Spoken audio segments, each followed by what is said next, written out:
Number 9 is practicing with staccato or legato touch. Personally, I like to use staccato when there's a section that has to be well articulated, whether it's staccato or detached, or it has to be clear, completely clear so that everybody can hear every single note, or it has to be very, very even.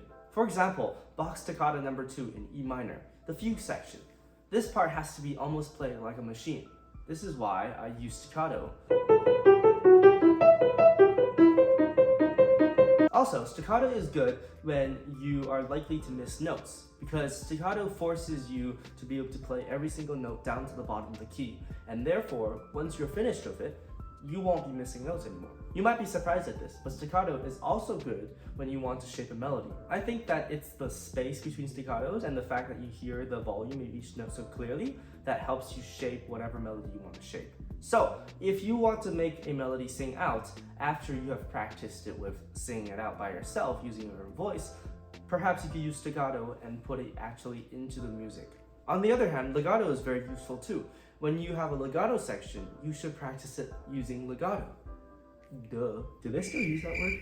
Maybe they don't use that word anymore. Oh no, I don't know. Geez, I don't keep up with it. But then also, legato is best for creating a singing line. If you can sing something in staccato, it doesn't mean you can sing something in legato. Singing something in legato is way harder, but if you can actually do it, you will be able to sing it in any circumstance. Legato is also important when you're trying to figure out where to use and where not to use pedal. Pedal sometimes can turn some things into a mush, but if you can use finger legato, then it will not be a mush. In the end, you should practice almost everything, even if it's only a little bit, with a legato touch. Even if it's a marked staccato, you can still, and you should still, create a stinging line if you practice it with legato. It is worth noting that in large concert settings or large concert halls, playing legato may not be the best idea because the echo could mess with.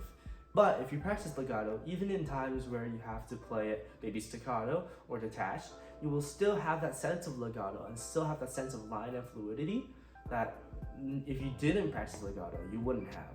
And people can actually tell the difference between that. That's why legato and staccato touch is such an important aspect to have in your practicing, and I promise you, you will gain something from it.